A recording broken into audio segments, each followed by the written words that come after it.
Remember what I said? I said small details. Your first touch, it needs to be offside.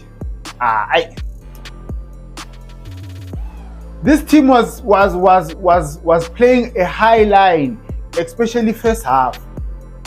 But this was bad, and it's bad because his first touch, he wants to trap the ball, then control it again, then besa phakamisa ikhanda. No, you control the ball first, then you look up to make a decision.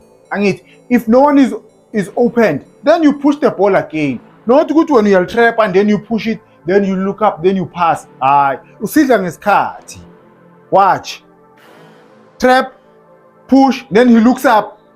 It's too late. It's too late. Now, look at this pass. Oh my God. Mara, the best right back in the country, can't cross the ball emoyeni.